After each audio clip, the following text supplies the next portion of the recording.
Hey, so it's time to talk now about the swan and sleeping swan poses. We got them over here.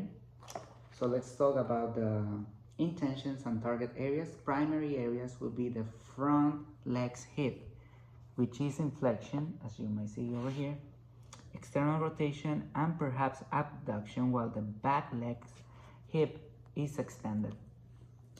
Secondary areas in the full swan, the spine is extended, as you may see here. In sleeping swan, tension may be also created in the glutes and along the iliotibial plane. Then, over here, you can see sleeping swan. So contraindications, you might feel pain on your knees. So if your knees complain, I think it's better to place the front leg a little bit further away from your hips. And maybe you can sit on your front foot if that relieves the pain, or maybe skip the pose and do eye of the needle pose, which is this one over here, and we'll go over that one later. If the back kneecaps feels uncomfortable due to pressure against the floor, there are options over there. You may place a blanket or some support over there,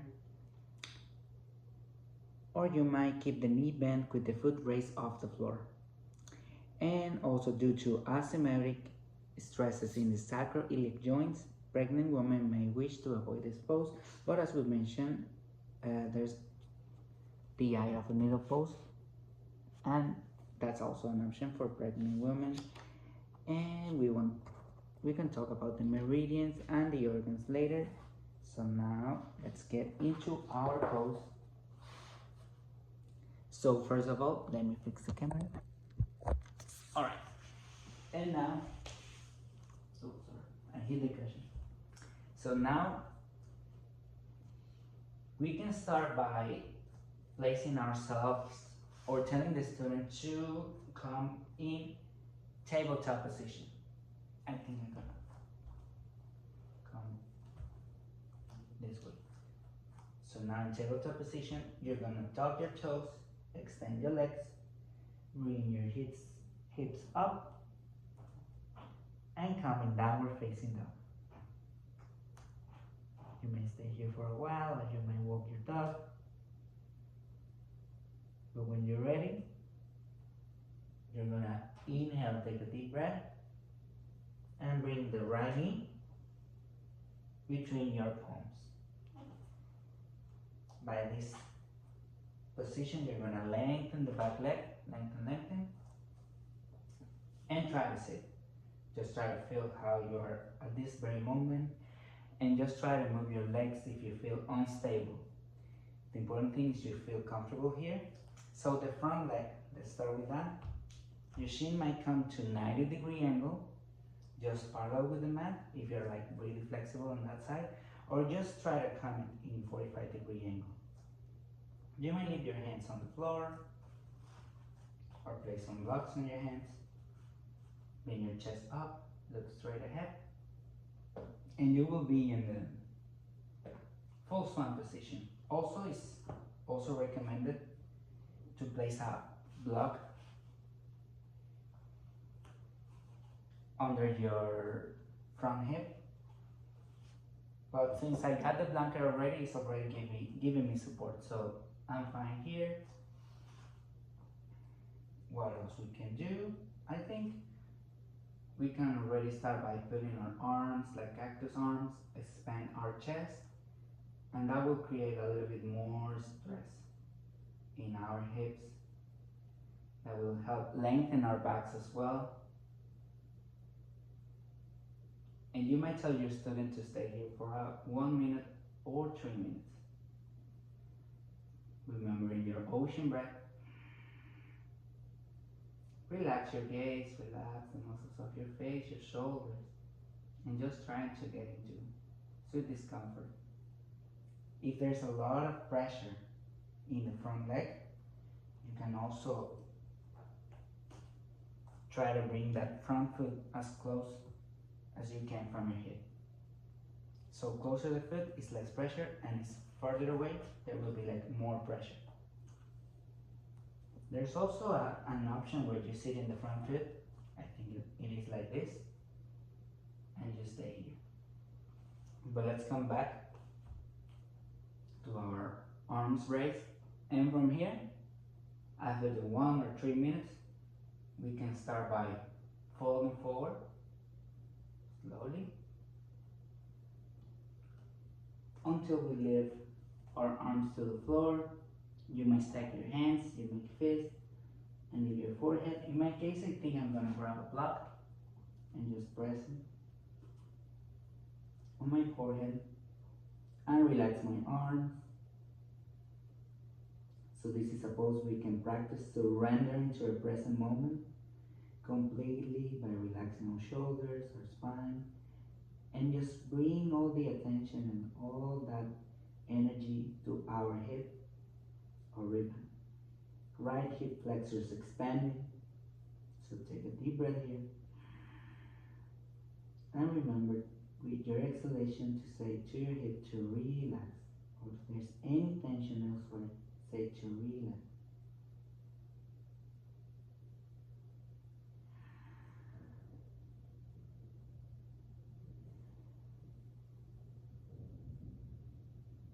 Alright, so you may stay here for 1 minute to 3 minutes as well. If you wanna get out to the pose, just remove any block, any bolsters, any props, and start walking your hands close to your hips, tug your back toe, and come to downward facing dog. That front leg that was bent, you mind lengthening and start doing like kicks with that leg. And come back to downward facing dog. You may walk your dog or move your hips side to side, rock your hips, or you might do some figure eights with your hips as we prepare to do the other side. So take a look at your hands, or just simply inhale and bring your left knee between your hands. As you left, bring your right knee to the ground. Lengthen that back leg, create space, shoulders away from here, chest up, bring those hands up, try to hold it here for a minute. In my case, I'm gonna try to, in this case, I'm gonna place that block under my right leg, and actually feels more comfortable here. And I can stay here for longer. Remember to do less, and after 1 minute or 3 minutes has passed here, you can start by forward fold. And actually, I feel more comfortable with the block there, that I don't need any block to my forehead. So we can stay here with the same guidance we did before. So if you want to come out, remember to remove any block.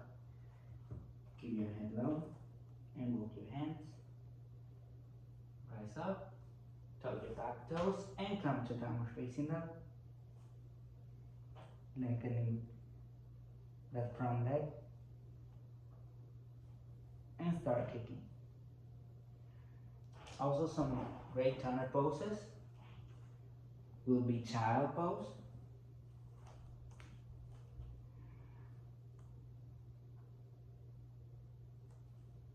and there's one over here that I would like to mention, and also windshield wipers or twisted roots. I wanted to explore the pose of the eye of the needle. I think it will be like this. You will have to come in Dandasana legs, straighten your legs, walk your hands one print apart. Bring your right foot on top of your left thigh and just bring the left foot on the floor. So that will be a great modification. for pregnant women, or if you want to bring too much stress to the front leg and the hips. And now, let's get out of this and talk about the meridians. So full swan is one posture that stimulates all 6 lower body meridians. Sensations along the top of the back leg might indicate that the stomach and spleen meridians are being stimulated. Sensation at the inner groin might stimulate the liver and kidney meridians. And sensations along the spine may stimulate the urinary bladder and kidney meridians. And finally, sensations along the outside of the hips or the side of the ribs might stimulate the gallbladder meridian, especially when you are doing the twisting swan, which is one of the modifications we haven't talked about. And I would like to include that one in my classes. It looks really nice. There was also the screaming swan version that is in regular yoga classes. They call it a skin pigeon. So we didn't explore those, but we covered the essential. So thank you for watching. I'm gonna stop now.